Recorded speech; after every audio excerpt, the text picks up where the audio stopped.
Hey guys, welcome to this new series called Shop Therapy. In this series, I'm going to be going over some frequently asked questions about things related to projects, shops, and maybe get a little bit into business things. I'm not really going to go much into the full-time business like I'm running, but more for the hobbyist who's got the side gig where he might be wanting to do conversions for people on nights and weekends. But I'm going to go over lots of frequently asked questions I get just as the owner of Doomsday Diesel. So our main topic for today is going to be about motivation, and we're going to talk about it from a lot of different aspects. We're going to talk about how you regain motivation for a project that's sat idle, how you continuously keep that motivation that you already have, and just things to do to keep you productive. So with this series, it's going to be a limited series. I don't know, it might be 2 or 3 parts. I don't want to make it too long. I just thought, as many podcasts as I listen to and as many times as I find myself repeating some of these answers to people, let's just throw it in a video and get it out there. So I'm going to kind of bundle my thoughts up, and once I get enough to make a full video, I'll make one. But I don't plan for this to be a continuing series that lasts for several years. I think probably just be a couple videos, and that'll probably be it.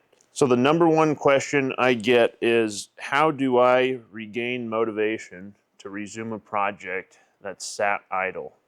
And so there can be several reasons a project might sit idle. You might run out of money. You might find that a used part you bought is no good. Maybe somebody screwed you over. They sold you an engine. They said it's a good runner. You tear it apart and it's got melted pistons. I've certainly been down that road, and it's very demotivating. Maybe you bought something and it broke. Like, lots of these transmissions have 90-day warranties. Usually takes a guy longer than 90 days to do his project, so he might not even have that transmission running in that 90 days. And you might get it on the road, and 20 miles down the road, you find an error from the transmission builder, and they might not want to stand behind it. And that might sour you to the point that you don't want to work on it anymore. You might find out you made a mistake, or you took a shortcut, you cheaped out on something, or you just were lazy, or you just hurried up too much and you took a shortcut, and that came back to bite you.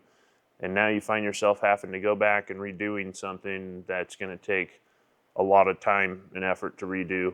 And so you can't find the motivation to redo something that you've already done once. And I've been down that road. Now, for me personally, here's the story on my 1986 Toyota.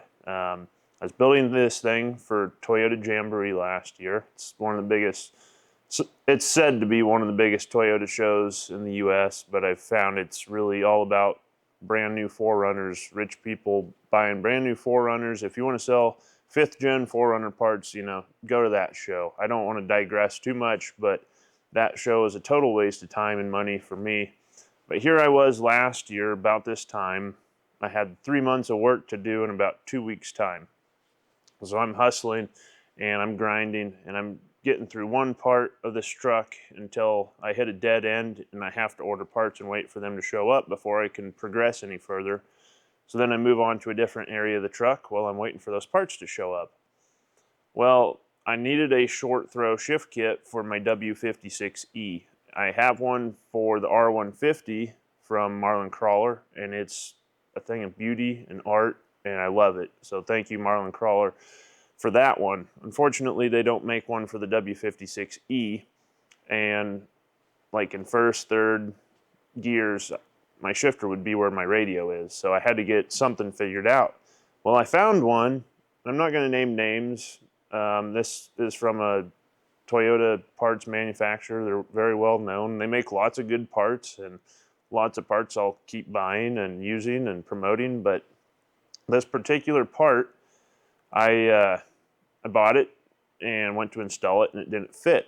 Well, in their description, it says they have 2 different sizes. So I called them, I emailed them, I said, hey, I need the other size of this part that you make.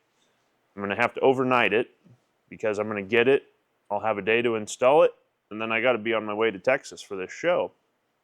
So I gave him the dimensions, and I said very clearly, here are the dimensions. Make absolutely sure this is going to work for me, and if it's not, then we're going to have to figure something out quickly. And they sent me the parts. I got them. Weren't even close to fitting. And I was livid because they didn't even make any effort at all to check the dimensions I gave them. So they wasted a ton of my money on expedited shipping because that's not cheap. And the project was effectively dead in the water. I didn't make it to the show, couldn't finish it without the parts, and they didn't even apologize. I was so mad. I'm still mad about it. That's why I'm sharing this with you in this video, is because I got to vent it, and I got to show you that things don't always go perfectly, and when you find yourself in a bad situation, you're not the only one that's been there. So it boiled down to the point where I determined, okay, I'm just going to have to make this part myself, because apparently I have some odd parts that no one else has. I don't really believe that. I think plenty of other people have these parts and they just don't want to, they just want to be lazy and not be accountable for selling parts that don't fit. But I'll have to make the parts myself, and it's taken me a long time to get to the point of being ready to do that. So the plan was I was going to get back from Toyota Jamboree. This truck would be done. I'd be driving. I'd be able to use it again. And then I had to get into the tree clearing project hard for the Nebraska Forestry Service. So I'm clearing 240 acres of cedar trees. 192 acres are pretty much solid. So I'll put a picture up here to show you how solid I mean when I say solid. But I got back from Jambo and went to clear trees, and this project was no longer needed. It was supposed to be a marketing tool during the show. So I got back and the truck sat, and then another project came into the shop that customer needed done right away. So this thing got moved off the lift and it collected dust and got parts stacked up on it. And here we are almost a year later. It's been 10 months and I'm just getting ready to get back onto this thing. And now I'm ready to design the parts and manufacture the parts that are needed to complete this short throw shift kit, so I can get that part done and tackle all the rest of it. But that's just one specific personal example of a reason why a truck that had such motivation behind it. I was going to have this thing built in 2 weeks, how it could sit for literally almost a year, and just mentally, have no desire to work on it. Every time I would look at it, it would make me mad. I'd replay that whole story in my head and just relive that kind of betrayal that you get from a manufacturer not wanting to stand behind their products. And that motivates me as a business owner to give good customer service to others, because I've lived through that pain. It's not fun, and I know it, so I can be empathetic and sympathetic. So now that I'm ready to work on this truck, I know that's a long story, but now that I'm ready to work on it, how do I motivate myself to work on it? Well, this is going to sound weird and maybe a little counterintuitive, but we need to present our project to ourselves in a way that appeals to ourselves. We need to basically sell our project to ourselves. So how do we do that? Cleaning. I know it's a crazy answer. There's three parts. There's a three-part answer to this question. Part number one is cleaning. So we got to clean the project and the shop space, or the workspace. And I get it. Not everybody has a shop. I did my very first OM617 swap in a driveway in the middle of winter with snow. So I get it. I've been there. That's how Doomsday started, was in a driveway. But we need to clean the project. So if it's muddy, obviously you don't want to be working around mud. If it's dusty even, if you can blow that or wash that off. If you've got boxes stacked up on top of that thing, and you got parts laying all around it, if you can't even walk around the thing, you got to get everything cleaned up. If you can scrub and clean your floor, just think of it like this. If somebody brings you a steak on a napkin, maybe there's some dirt on it, maybe some grass, I don't know, versus somebody brings you a steak on fine china on a nice plate with nice silverware. Which one are you going to be more? Which one's going to appeal to you more? Obviously, the steak on some fine china and nice silverware is going to appeal to you a lot more than a dirty steak on a napkin. So it's the same thing here. Before we can even worry about working on the project or touching the project, we need to make that a project appeal to us to want to work on it. So let's just picture in your head, you go out in the shop and you look at your truck and it's covered in dust and it's got parts stacked up all over it, and you've got the lawnmower and the four-wheeler broke down, parked and crammed up against it, and you can't even walk up to it. And you walk out in the garage and you crack a beer and you're standing there thinking about, oh, what's it going to take to get this thing finished?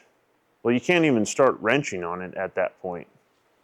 So you need to present this thing to yourself in an appealing way so that now imagine going out to the garage, you crack a beer, and you're staring at this thing, and it's literally at the point where it's ready. You can start wrenching on it or cutting or welding or whatever the next step is. Like you can literally dive in right then and there.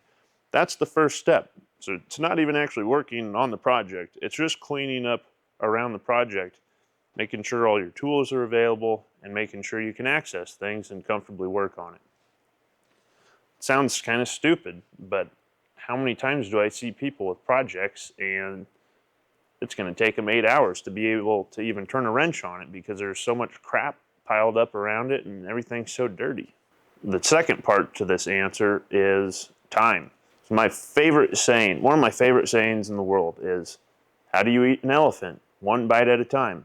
I eat an elephant one bite at a time. So when we're looking at something, we're looking at a big project.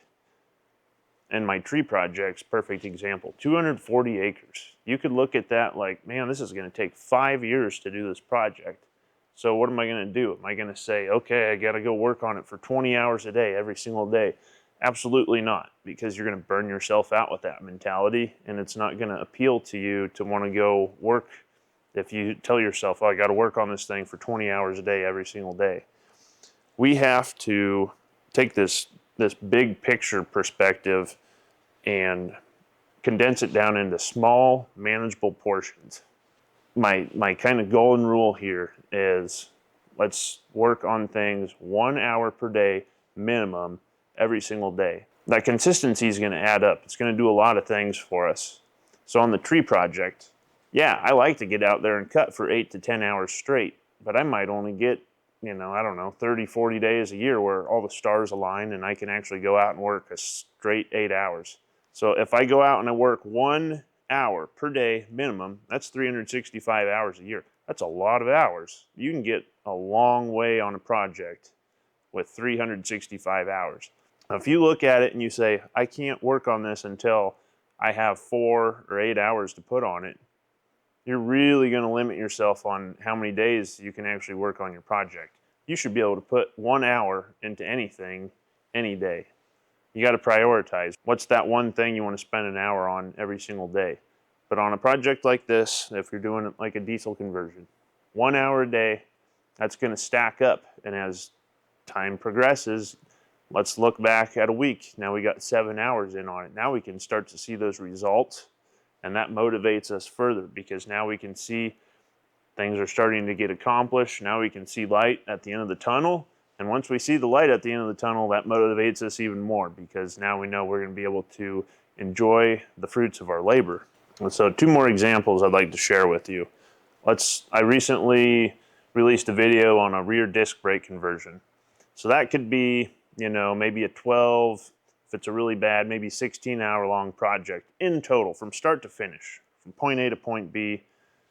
That includes cleaning things, painting things, and paint has to have time to dry. So it's kind of impossible to do one of these projects in one sitting from start to finish. So it's a perfect example for where you could go out and you could work on it for 1 hour a day. And at the end of the week, you got 7 hours in on it. And now you've got this painted axle housing, and now you just have to bolt all the parts on and install it. Now you can see the light at the end of the tunnel, and that motivates you to knock those last 5 hours out in one sitting. See? So now you can kind of see how that builds up on itself. Another example is a marathon. Do you want to go out and run 27 miles at once and then just be completely wiped out and exhausted and then not want to do anything for the next 3 days? Or would you rather go run 1 mile for the next 27 days in a row and feel great every day and still have energy and still have motivation to go out and do other things? It's that same thing. So just put that 1 hour minimum into your project a day. Don't burn yourself out, but keep yourself going out into the shop and progressing on it so that you continuously stay motivated. And as you look back and you see that progress starting to build up, that'll also help build even more motivation. This a project, you can kind of think of a project like a train. It takes a while to take off and get some momentum behind it and start moving. You don't want to stop it, because then when you want to start it the next time, you have to go through that whole long process again of getting that motivation built up and getting that momentum built up and getting it moving. If you keep that project just smooth sailing, the 1 hour progress a day, you're going to get to the end of the tracks a lot sooner than if you stop it and you start it over and over and over. So the third and final part of the answer to this question is now we have to continuously clean up. So at the end of the day, at the end of that hour, clean up your tools, wipe them down, put them back. Make sure that, just like we did at the beginning, you're making that project appeal to you to work on the next time. So if you spill oil all over the floor, or your tools are all greasy and oily, and you're going to have to clean them before you can use them again. You don't want to leave that for you to come up to the next time you want to work on the project the following day, because then you're going to look at that pile of tools and you're going to say, well, now I'm going to get dirty within the first 5 seconds of working on this project. And like for me, that's a really hard thing. If I know a project I'm going to get filthy dirty, that mentally, that really deters me from wanting to work on something. It's kind of like working out. Like, I don't like the idea of going out and getting sweaty. Once I'm sweaty, I'm comfortable. Like, then I can work out like crazy. But it's always like, it's kind of like swimming. Like, you don't want to jump in at first because you know it's going to be cold and you're going to feel that shock right at first. It's kind of the same thing with getting dirty. Like, I don't want to go get dirty. That's not like an appealing thing to me. But once I'm dirty, man, I can work all day. But it's okay. Would you rather go jump in an ice cold pool or a heated pool? So the same thing with your project and your tools. If you keep things cleaned up at the end of the day, now it's more appealing and inviting to bring you back the next day to start working on it again. And then you can gradually work your way into that thing and start getting dirty again. Another example is like fueling up your car. So let's say you went on a long trip, you get back at the end of the day, your tank's empty. Are you going to fuel the car up and park it so it's ready to go next time? Or are you going to park it, leave it empty, and force yourself to have to go fuel it up the next time you want to go somewhere? Well, what happens when the next time you need to go somewhere, it's an emergency and you need to get somewhere quick, and you hop in the car and the needle's pegged on empty, and you realize, ah, crap, I got to go fuel this thing up. I got to spend the time and effort to go fuel this thing up. Or maybe the next time you're driving, it's raining or it's snowing. Always do that stuff at the end. You're out on the road, you're driving. It's nothing to stop and pull over and fuel up and park it.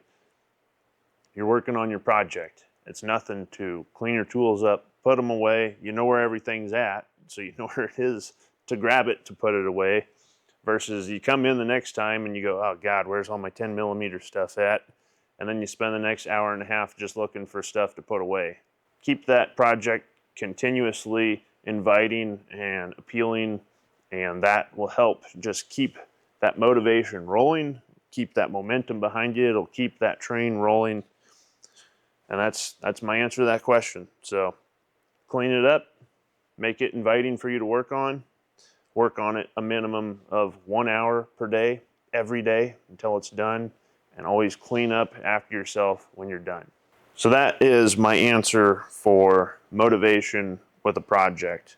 Now, of course, we can also talk about motivation for projects that got sidelined for other reasons, like, you ran out of money, or let's talk about the one where you bought an engine and it was bad. Sometimes you just need to go hop on YouTube, hop on Facebook, whatever it is, and just watch people progress through. Watch videos like this where people talk about their hardships, and realize you're not the only one out there who goes through, has to jump over hurdles, and watch videos of completed projects driving around. That's a great way to get motivated. I love just watching videos that show raw audio of trucks firing up and driving around. And then let's talk about the example where you have to redo something completely because something broke, you took a shortcut, whatever the reason is. You're going to have to rip all this stuff back off and redo it, and you just did it, and that's just killer. Now, sometimes it's just like ripping a Band-Aid off. You just got to do it. You just got to dive in. Don't think about it.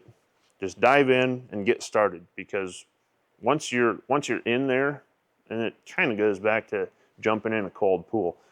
Once you're in there, you're going to have that momentum, and you're going to realize, okay, I'm making progress now. This isn't so bad.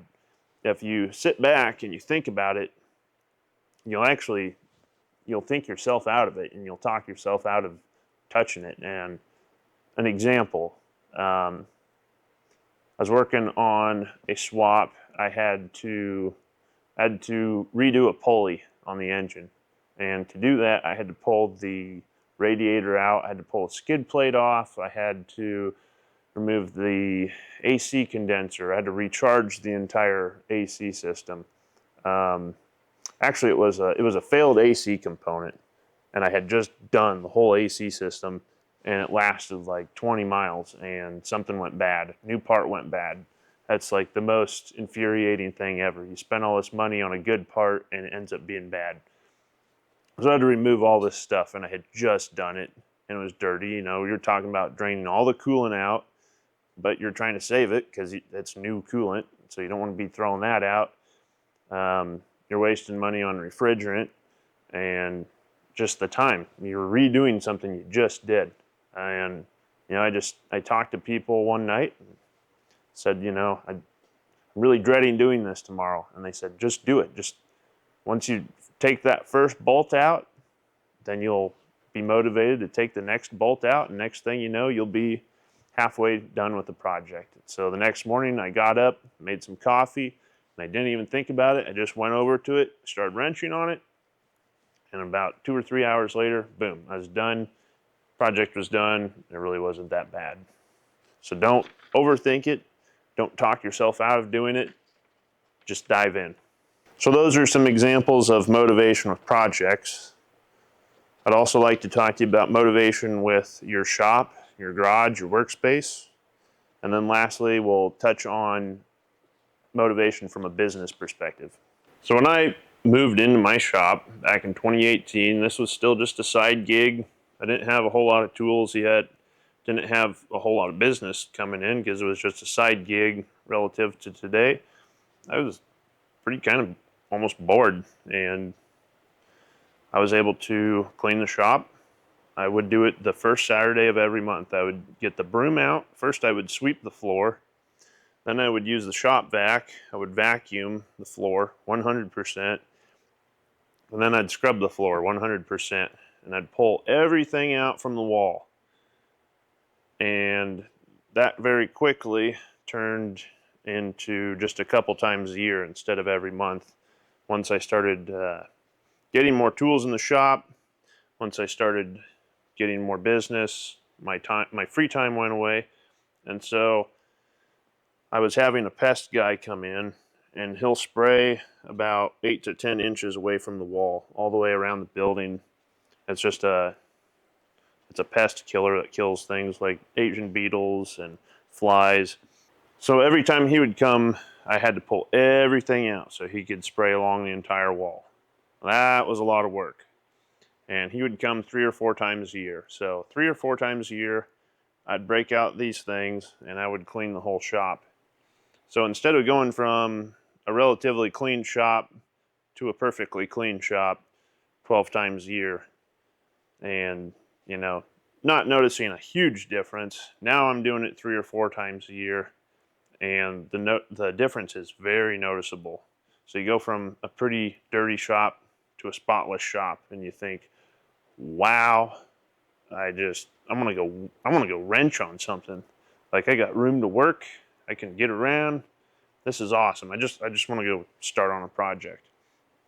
Well, after enough years, I realized that poison that he's spraying along the wall is not going anywhere as long as I don't scrub it off. So instead of spraying that stuff 3 or 4 times a year, now I'm doing it once a year, and I'm doing it myself.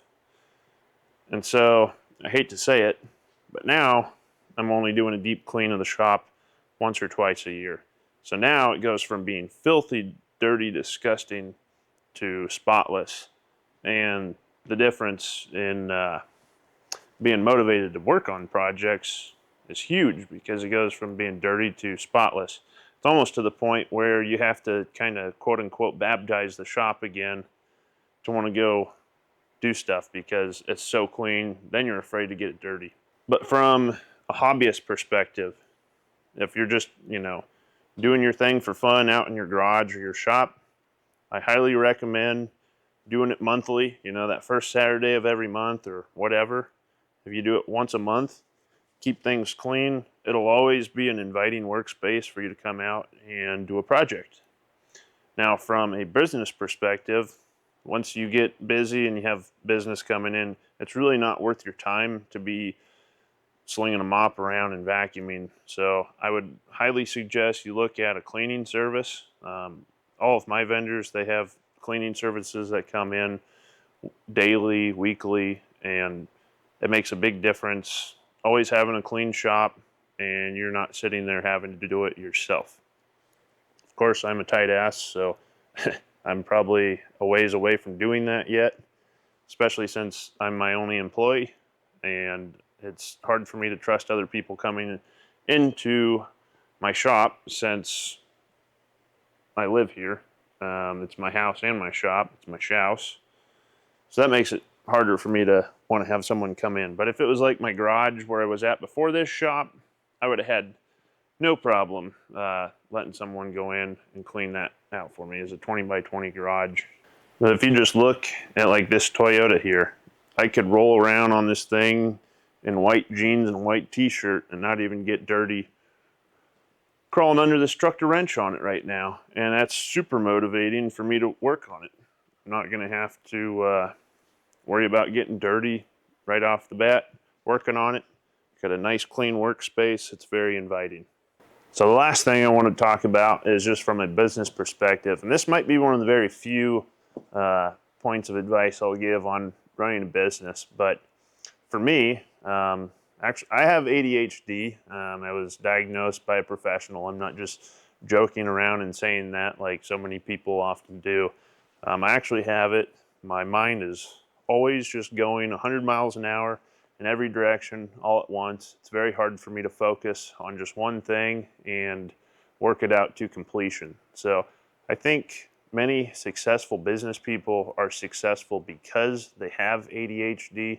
And if you Google that, you can actually see that all sorts of people throughout history had it who were very famously successful. The reason I think it does is I'm not saying, hey, you can just go out and give yourself ADHD, but where I'm getting with this is how I manage my to-do lists. So I basically keep a weekly and a daily to-do list. I have two different lists. I have a weekly list and a daily list. And so that weekly list is kind of my master list that I pull from. And then every morning when I wake up and I have coffee, I go through and I say, okay, here's what I'm going to do today. And that weekly list is usually more like a monthly list, and my daily list is usually more like a weekly list. And so this is kind of counterintuitive, but I motivate myself by giving myself more than I can accomplish. Now there's another attribute to this is I have horrible perception of time. So when I write my daily list out, I think, hey, I can do these 6 things. If I don't take any breaks, I don't screw around, and I work from 7 in the morning till 9 at night, I can get all 6 of these things done. But the truth is, you get tired, my back starts to hurt, I got to sit down and take a break, and so I usually only get about 4 of those things done. Well, on a very rare occasion, I will get my complete daily list, and this only happens a couple times a year. And it feels so freaking amazing. It feels like I just won the war. I mean, it feels like you did it, you know. You got that whole list done. You were so productive. You are the biggest contributing member of society. Like, you just got all this work done. For me, that's very rewarding. But the truth is, I actually motivate myself by creating this list that in reality, like subconsciously, I know I can't get all this done. So then the next day when I pull up my list, I look back at yesterday and I say, oh man, now I have to do those 2 things from yesterday that I didn't finish. Plus now I got to do these 6 things from today. And that just compounds and it builds on itself. And a couple weeks later, I look back at this, you know, this weekly list that I started with. I said that turns into a monthly list. Well, I get to the end of the week and I see that I still have a bunch of stuff that I didn't accomplish that I said I needed to get done this week. And so it just continuously keeps me feeling like I'm behind, like I need to work harder because I'm behind. So now I need to work longer the next day to get more accomplished and make up for that lost time. And it's just like, it just continuously keeps a fire lit under my butt. It's kind of weird to explain it, but it's how I've been going for these last 6 years. Just give myself a to-do list that's unachievable so that I feel like I'm not working hard enough. So I need to work harder the next day. And this will go on for several months, and then I'll get burned out, and then I'll spend 2 days sitting around doing absolutely nothing while I recharge. But it seems to work great. If you're looking to do a side hustle, or honestly just for a full-on business, I think this is a great way to motivate yourself. Give yourself more to do than you can actually achieve, and it keeps you going. As long as you don't get burned out. You can't get burned out, because then that's a terrible thing. But we all get burned out sometimes, and we just got to recharge. That's part of life. We're looking at this from a different perspective, okay? If let's say we have 6 things that we need to get done, but we know we can for sure get probably 4 of them done. But you don't want to sit there and only list out 3 things on that list for the day, and then you're done at 3 in the afternoon, and then you tell yourself, oh wow, I got everything done. Oh, victory. Now I'm going to go drink beer and be lazy for the rest of the afternoon. No, that's no good, because that's like, it's kind of belittling the process. And you want to give yourself enough to fill out a day. It's hard for me to put it into words, but you don't want to sit there and give yourself an easily achievable amount of work and then try to sit there and pat yourself on the back and celebrate it when you get it done. It needs to be something that's either unachievable or at least really hard to achieve. And then we can also apply this just to a project. So I always give myself, I'll show you here, I always give myself a project list. So I list everything out that I can on that truck that needs to be done for it to be done. So the point of this, aside from obviously keeping you organized and on track and knowing what you need to do to the truck, now when you finish off an item, you can cross it out. And just that. It's like a mouse getting the cheese at the end of the maze. You know, it's that reward, just that mental reward of crossing something out, saying, I accomplished it. It's like getting your ribbon at the end of running a race. So you don't want to put things on there that are so small that it belittles this idea. Like, okay, pull wrench out of drawer. Oh, I did that. Okay, now I can cross that off. That's stupid. You don't want to belittle it. But you also don't want it to be so big that it's like, do engine swap. You know, it's got to be achievable things that are hard enough that it's actually going to be mentally rewarding when you cross them off, but they got to be cross offable. It's got to be something that has a definitive end that you can actually quantify and say, yes, I am done with this. Like install alternator and wire it. You know when an alternator's bolted on and all the wiring's hooked up. Yes, this is done. Something like do engine swap. Well, when is that done? Does that include hooking the gauges up and wiring those and installing those in the cab? Does that include the exhaust? Does that include all your fluids? It can't be something vague. You got to be able to know when it's done so that you can say, yes, I have done this and I am allowed to cross this off the list. So I think I will cut it off here. We'll wrap this up. I think that's enough for this first installment in this shop therapy series. I'd really like you guys to let me know in the comments what you think about this series. Do you want to see a part 2 or a part 3? Is this helpful at all?